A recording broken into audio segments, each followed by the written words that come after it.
bonjour à toutes et à tous. Moi, je m'appelle Clément Mabi, je suis chercheur à l'UTC de Compiègne, donc c'est une école d'ingénieurs.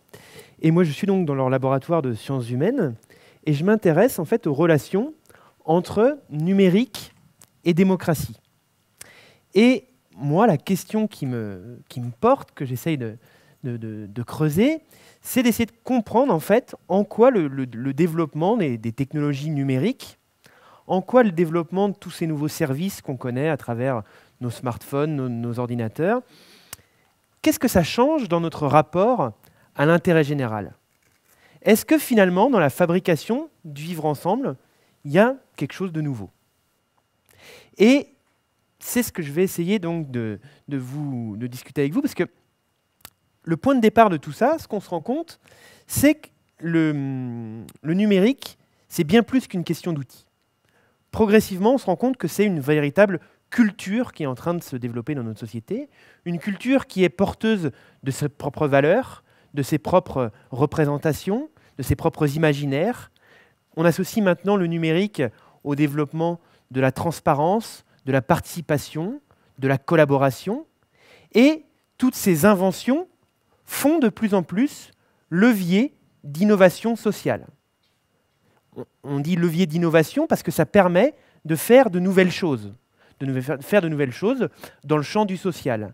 Là, je vous ai mis un ou deux exemples que j'aime bien, notamment Reconnect, qui est un projet de ce qu'on appelle un cloud solidaire. Qu'est-ce que c'est un cloud solidaire?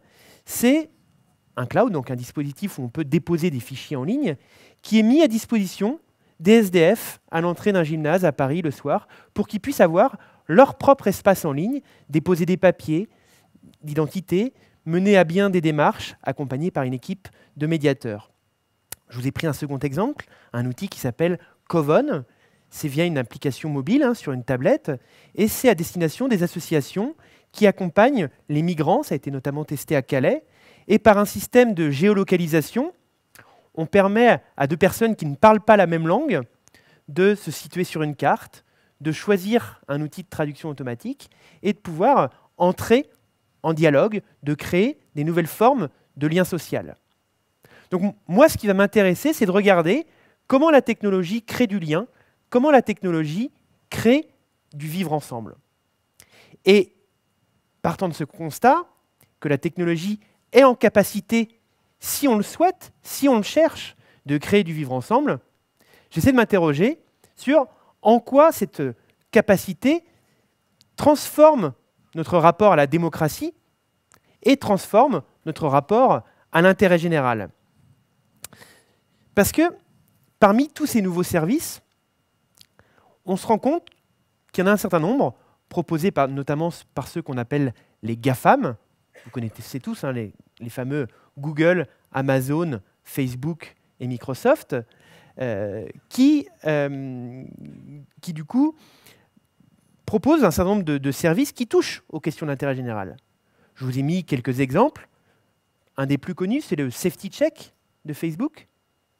Vous l'avez peut-être vu, notamment pour un certain nombre de catastrophes naturelles ou dans une situation d'attentat. Facebook vous propose de vous déclarer en sécurité. Autre exemple, Coyote, qui vous prévient, quand vous êtes au volant, d'éventuels contrôles de police. On voit bien que ce type de service, en fait, interfère avec les missions classiques de l'État, interfère avec des missions d'intérêt général portées par l'acteur public et invite globalement l'acteur public à repenser ses missions pour justement préserver sa capacité à dire et à mettre en place l'intérêt général. Et il y a un certain nombre d'acteurs qui se mobilisent pour demander à l'État d'effectuer cette transformation numérique pour rester le garant de l'intérêt général. Il y a des acteurs comme Henri Verdien, qui a écrit un ouvrage avec Nicolas Collin qui s'appelle « L'âge de la multitude », un autre ouvrage connu de Yann Algan et Thomas Cazeneuve qui s'appelle « L'État en mode start-up », qui était à l'époque préfacé par un ministre de l'économie qui est devenu célèbre, qui font le constat que pour rester souverain, l'État doit évoluer. Pour rester souverain dans ce contexte de l'économie numérique, dans ce contexte de la montée des services numériques, l'État doit évoluer pour intégrer cette culture du numérique. Ils font le constat d'une certaine lourdeur du fonctionnement de l'administration et du coup ils demandent rien de moins qu'un nouveau contrat social, une nouvelle posture de l'État pour rester donc garant de ces missions d'intérêt général. Et pour rester garant et pas être dépassé, leur pari, c'est que l'État doit faire appel à l'écosystème, doit faire appel à ce qu'on qualifie de la multitude, doit mettre en place des dispositifs d'innovation ouverte pour capter cette multitude, capter cette richesse que produisent les foules pour produire donc de l'intérêt général.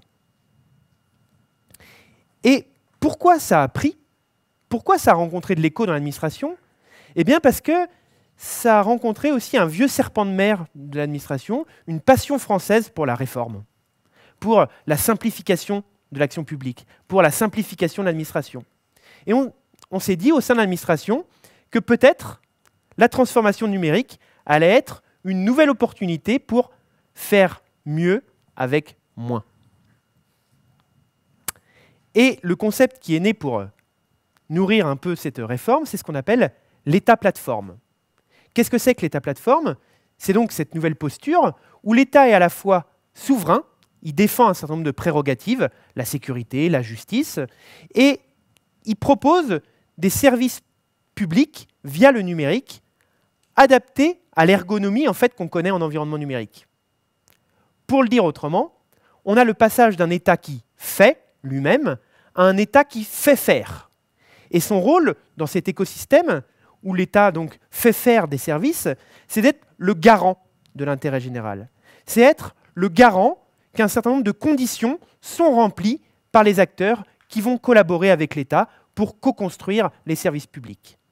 On a un État qui devient un producteur de cahiers des charges, un producteur de CGU, pour s'assurer qu'un certain nombre de valeurs qui construisent sa propre vision de l'intérêt général soient intégrées dans les services proposés par les startups, par les groupes qui travaillent avec lui à la co-construction des services publics via le numérique. C'est donc ça, l'État plateforme.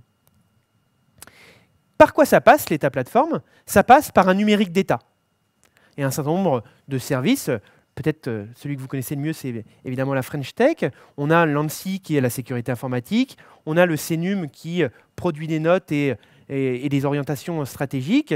On a la mission Société numérique à Bercy qui s'intéresse aux usages, à la lutte contre ce qu'on appelle la fracture numérique, c'est-à-dire accompagner les publics les plus fragiles pour notamment préserver la continuité des services publics, parce que qui dit numérisation des services publics dit aussi mise en difficulté d'un certain nombre de publics fragiles. Donc, quelle politique publique pour accompagner ces publics fragiles? Ça passe par le développement de formes de ce qu'on appelle de représentation inclusive. C'est utiliser le numérique pour dialoguer avec les citoyens, dialoguer avec l'écosystème. C'est en fait la multiplication des plateformes de consultation. On a eu un exemple récent avec la plateforme et le grand débat national qui s'est terminé il y a peu de temps. On pourra y revenir dans la discussion, mais l'effet de ces plateformes est très discuté. On parle beaucoup de civic washing, c'est-à-dire qu'on ouvre des canaux de discussion, on récolte du contenu, mais on utilise très peu ce contenu, et les citoyens sont finalement pas plus écoutés qu'avant. Ça passe par une politique open data, c'est-à-dire une politique d'ouverture des données publiques. Je ne sais pas si vous êtes familier avec ce concept, mais l'open data, c'est en gros récupérer les données produites par l'activité des administrations au quotidien, les horaires de bus, notamment pour les collectivités locales, les horaires de piscine et tout un tas de services, et les partager dans un format réutilisable par tous pour produire de nouveaux services. C'est aussi un État qui se met à contribuer à des communs numériques, qui essayent donc de maximiser les offres et les services. Là, je vous ai mis un exemple de commun. On a ouvert cette année la BAN, la base d'adresses nationale. C'est un gros fichier qui rassemble toutes les adresses du territoire. Ça paraît peu de choses comme ça, mais en fait, ça permet évidemment de lancer de très très nombreux services. Et pour la première fois, l'État s'est associé à d'autres acteurs, La Poste, OpenStreetMap, pour gérer collectivement cette base de données. Ça passe aussi, l'État plateforme, par la multiplication des algorithmes dans le service public. On est maintenant de plus en plus confronté à des algorithmes pour répondre aux missions de service public. Je prends un exemple. Si vous êtes étudiant ou si vous avez des enfants, vous avez sûrement entendu parler de Parcoursup, qui est l'algorithme qui sert à vous mettre en relation avec une formation. Et on se rend compte donc qu'il y a une multiplication comme ça des algorithmes qui remplissent des missions de service public, qui remplissent des missions d'intérêt général. Alors on est en train aussi de développer des garde-fous, parce qu'il faut savoir qu'en tant que citoyen, vous avez le droit à ce qu'une décision vous concernant ne soit pas prise de manière automatique. La loi prévoit qu'il y ait une intervention humaine sur toute décision vous concernant. Et on voit aussi se déployer un certain nombre de services au sein même de l'État. Alors je prendrai l'exemple de la DINSIC. Alors, vous savez, l'État adore les sigles, c'est la Direction interministérielle du numérique et des systèmes d'information et de communication de l'État. Mais pour le dire plus simplement, c'est la DSI de l'État. Et ce genre de nouveaux services se fixe une mission qui est celle de contribuer directement à la diffusion de cette culture du numérique au sein même des administrations pour essayer d'adopter les codes de cette culture, d'adopter les codes du numérique, l'agilité, les méthodes issues des startups au sein des administrations. Donc, la DINSIC et son programme EthaLab, sa mission EthaLab, qui gère les politiques d'open data et ses services de transformation de la culture des administrations. Notamment, je vous prendrai deux exemples. C'est le premier au sein d'un incubateur de start-up d'État. Alors, qu'est-ce que c'est que les start-up d'État? C'est une proposition qui est faite à des fonctionnaires de se mobiliser en équipe projet pour essayer de résoudre un problème, d'identifier un problème, de développer une technologie, un outil pour le résoudre et ensuite tenter de développer leur business, de développer leur outil au sein des administrations sur le modèle d'une start-up. Donc là, je vous ai mis l'exemple d'une start-up d'État qui est partie d'un problème, c'est que quand on est une entreprise et qu'on veut répondre à des marchés publics, on se retrouve à rentrer à de nombreuses reprises les mêmes informations. On doit remplir à chaque fois des formulaires sur des informations sur votre boîte et on perd un temps fou à re-rentrer des informations qu'on a déjà données à l'État. Et leur petit outil qu'ils ont développé permet de pré-remplir automatiquement, dès que vous remplissez votre numéro de SIRET, l'ensemble des formulaires d'accès au marché public. Voilà un exemple de ce que ces startups d'État tentent d'apporter. Des services de proximité issus d'une démarche agile et d'une logique start-up pour transformer par une politique de petits pas, comme on dit dans d'autres domaines, la culture de l'administration. Je vous prendrai un second exemple, c'est ce qu'on appelle le programme des entrepreneurs d'intérêt général. Qu'est-ce que c'est qu'un entrepreneur d'intérêt général? Alors déjà, c'est un exemple américain, c'est un programme qui à l'origine a été lancé par Barack Obama en 2010 pour transformer l'administration américaine et qui a été repris par le président François Hollande en 2017. Et l'idée des entrepreneurs d'intérêt général, c'est quoi?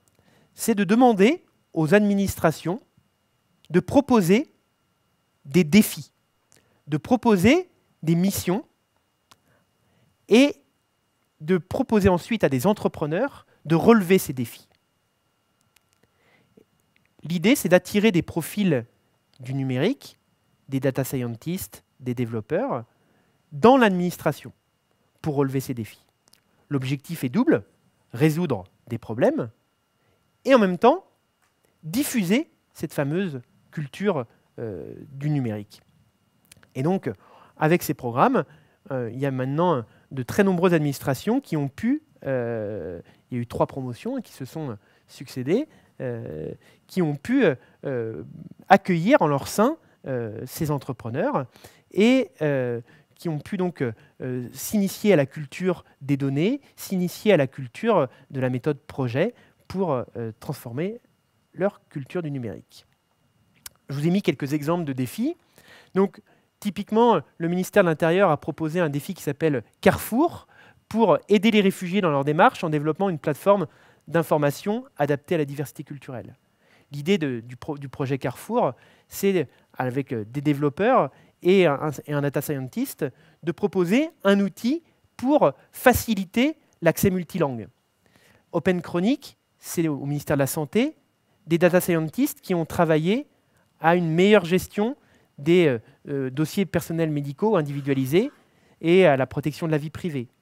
On a Signaux Faibles, qui à l'origine a été un défi qui a été lancé par Arnaud Montebourg, le fameux ministre du redressement productif, pour développer un outil prédictif pour essayer de repérer les entreprises en difficulté avant même qu'elles ne se déclarent en difficulté et pouvoir déclencher les dispositifs au sein des administrations. On voit comme ça se multiplier ce type d'initiative pour faire évoluer l'administration vers une meilleure intégration de la culture numérique. Donc, c'est ça, l'État plateforme. C'est un État qui choisit ces secteurs, qui assure la souveraineté d'un certain nombre de missions et qui délègue, qui crée des ressources pour collaborer avec un écosystème et tenter de développer des nouvelles formes de services publics capables de résister à la prédation d'acteurs du numérique, comme les GAFAM, qui tentent, eux, d'imposer des monopoles et d'interférer sur les missions de services publics. Mais pour que cet écosystème puisse se développer, puisse fonctionner à plein, un acteur, pour l'instant, manque largement. C'est celui d'alternatives, d'entreprises dites à mission, on parle pour l'instant assez généralement du Tech for Good, qui se lancent dans ce défi de venir contribuer à la co-création de l'intérêt général, à la co-création de services publics, en tentant de défendre une vision du collectif, du vivre ensemble, différente de celle portée par les géants de la tech qui, évidemment, n'ont pas les mêmes objectifs que l'État. Pour conclure, je vous rappellerai d'abord que, finalement, développer un écosystème, c'est un projet politique. Développer une culture du numérique, ce n'est pas qu'une question d'outils, c'est aussi une question de choix. Qu'est-ce qu'on veut? Co-construire, pourquoi? L'important, ce n'est pas de participer, l'important, ce n'est pas de co-construire. Est-ce qu'on veut mettre les citoyens en capacité d'agir, renforcer leur pouvoir d'agir? Est-ce qu'on veut préserver l'égalité d'accès à tous aux services publics et du coup améliorer l'efficacité des services publics? Tout ça, c'est des choix que l'État doit faire. Donc, ce que je voudrais rappeler pour terminer, c'est que, bien évidemment, le développement du numérique d'État, doit s'intégrer à un projet de gouvernement. La société numérique ne peut pas se contenter de subir les inventions de nouveaux services et être toujours à s'adapter dans une rhétorique du retard permanent. Et je vous rappellerai également que parfois, les services que nous proposent les acteurs du numérique, s'ils peuvent donner l'illusion de s'intégrer dans une dynamique d'intérêt général, les agendas, les intérêts sont profondément différents. Les géants de la tech ne sont pas forcément des amis qui nous veulent du bien. Et je vous inviterai à ne pas confondre intérêt général et génération d'intérêt.